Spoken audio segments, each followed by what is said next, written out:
তো এখন চরম গরম, আর এই গরমের মধ্যে আমাকে যেতে হচ্ছে আমার কর্মক্ষেত্রে।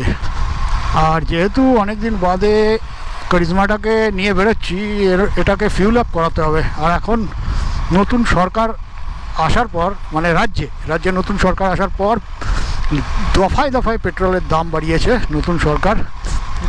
যথারীতি যে প্রতিশ্রুতি দিয়ে এসেছিল সরকার, সেই প্রতিশ্রুতি তারা প্রথম থেকেই রাখতে পারেনি। এখন বিভিন্ন রকম কথা বলবে যে আন্তর্জাতিক বাজারে এই হয়েছে সেই হয়েছে, কিন্তু অ্যাকচুয়ালি তাই নয়। আন্তর্জাতিক বাজারে জ্বালানির দাম কমেছে আর আমাদের দেশে জ্বালানির দাম বেড়েছে। এটাই হলো আমাদের আজব দেশ। এক একজনের এক এক রকম মত, কারোর মতের সাথে কারোর মত মেলে না। তাই আমি একরকম কথা বলবো আর তোমাদেরও মতামত আরেক রকম হতে পারে। উঠে পড়লাম এক্সপ্রেসওয়েতে।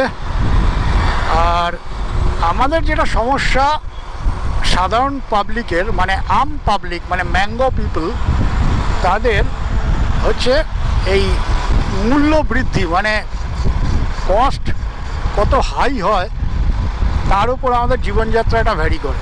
ধরো এই যে পেট্রোলের দাম নিয়েই কথা বলছি। পেট্রোল আমরা গাড়িতে ভরি, গাড়িতে পেট্রোল ভরি তবেই তো গাড়ি চলে।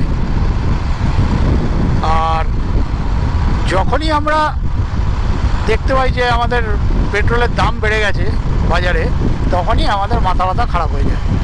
কারণ হলো গিয়ে বেশি টাকা দিয়ে তো আমাদের পেট্রোলটা ভরতে হচ্ছে। আগে ছিল 106 টাকা লিটার, এখন কত হয়েছে কে জানে, এখন মনে হয় আরও 10 টাকা বেড়ে গেছে।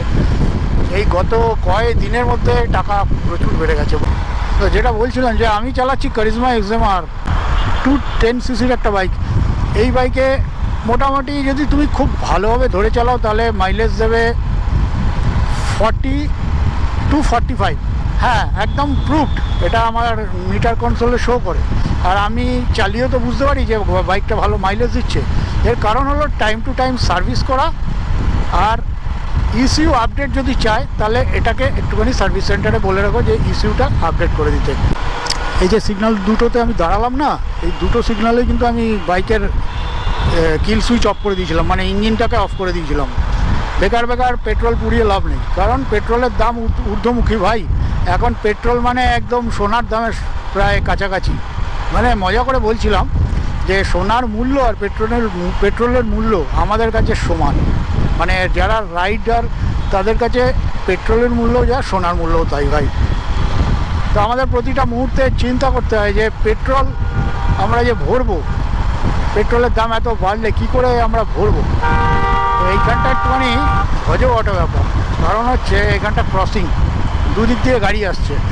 দুদিক দিয়ে বলতে উল্টো দিক দিয়ে না, বাঁ দিক দিয়ে ডান দিক দিয়ে সব দিক দিয়ে গাড়ি আসছে। রাস্তাটা তো নতুন হয়েছে, এখানে ব্রিজ ফ্রিজগুলো নতুন হয়েছে।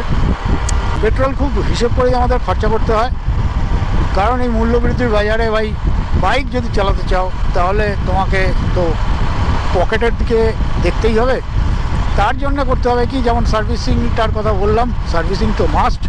ইঞ্জিন অয়েলটা একদম ঠিকঠাক ইঞ্জিন অয়েল গ্রেড মেনটেন করে টাইম টু টাইম চেঞ্জ করে নিও। ইঞ্জিন অয়েল যদি ভুলভাল ভরাও বা ইঞ্জিন অয়েলের গ্রেড যদি মেনটেন না করাও, কম দামি ইঞ্জিন অয়েল ভরাও বা পুড়ে গেছে ইঞ্জিন অয়েল চলতে চলতে, সেই ইঞ্জিন অয়েল দিয়েই বাইক চালিয়ে যাও, তাহলে কিন্তু মাইলেজ কম পাবে। আর মাইলেজ কম পেলে পেট্রোল কিন্তু বেশি খরচা হবে। আর এই গরমকালে যখন বাইকটা পার্ক করবে না, তখন সবসময় একটা ছামার মধ্যে পার্ক করবে। কারণ হচ্ছে এই ডাইরেক্ট সানলাইট পড়লে না বাইকের পেট্রোল ট্যাঙ্ক গরম হয়ে যায়। আর পেট্রোল ট্যাঙ্ক গরম হলে কী হয়, ভেপারাইজেশন হয়, এটা ভেপার হয়ে উড়ে যায়। বা এদিকে তো মেঘ করে আসছে ভাই, বুঝতে পারছি না বৃষ্টি আসবে কি না। আমার হেলমেটের ভাইজারটা না ব্ল্যাকিশ আছে, মানে একটু কালো কালো বা এই সানগ্লাসের মতো। তো বুঝতে পারছি না বৃষ্টি আসবে কি না, বোঝা মুশকিল। দেখি তো একবার তুললে। মেঘ তো পড়েছে ভাই, জানি না কী হবে। তো এই সমস্ত জিনিসগুলো, মানে সানলাইটে বাইকটা পার্ক করবে না, সবসময় কোনো শেডের তলে পার্ক করো। বাইক সবসময় চেষ্টা করো ধরে চালাতে, মানে ইকোনমি স্পিডে রাখার চেষ্টা করো। বাইক যদি তুমি খুব টেনে চালাও না, তাহলে কি হবে, বাইক রাফ রাইড করলে না কী হবে, ইঞ্জিনের আরপিএমটা সবসময় বেশি থাকবে। একটা কথা মনে রাখবে, যত আরপিএম তত পেট্রোল খরচ। তাই চেষ্টা করবে সবসময় ইকোনমি স্পিডে রাখতে, কারণ এখন ভাই সবসময় মাথায় রাখবে পেট্রোলের দাম কিন্তু অনেক হাই। এই জিনিসগুলো ডেলি রাইডের ক্ষেত্রে অবশ্যই খেয়াল রেখো, সবসময় ইকোনমি স্পিডে চালাবে ডেলি রাইডের ক্ষেত্রে। এখন ঘুরতে যাচ্ছ লং ট্যুরে, সেখানে তো জোরে চালাতেই হচ্ছে, সেখানে একটা আলাদা ব্যাপার। আবার খুব আস্তে চালালেও কিন্তু পেট্রোল খায় বেশি। মানে ইকোনমি স্পিডটা একটা মাঝামাঝি, এক একটা গাড়িতে এক এক রকম ইকোনমি স্পিড, তো সেরকম ইকোনমি স্পিড মেনে বাইকটাকে চালানো উচিত। ছোট ছোট টিপস যদি মেনটেন করো, বিশেষ করে টাইম টু টাইম সার্ভিস করা আর ইঞ্জিন অয়েল পরিবর্তন করা, এটা মেনটেন করলেই অনেকটাই মাইলেজ বাইক থেকে ভালো পাওয়া যায়। তো ফ্রেন্ডস, আজকের ভিডিওটা এখানেই শেষ করছি। ভিডিওটা একটা ছোট্ট ভিডিও ছিল। ভিডিওটা ভালো লাগলে একটা লাইক করে দিও, কমেন্ট করো, শেয়ার করো বন্ধুদের সাথে। আর আমার চ্যানেলে যারা নতুন, আমার চ্যানেলটা অবশ্যই সাবস্ক্রাইব করে দিও।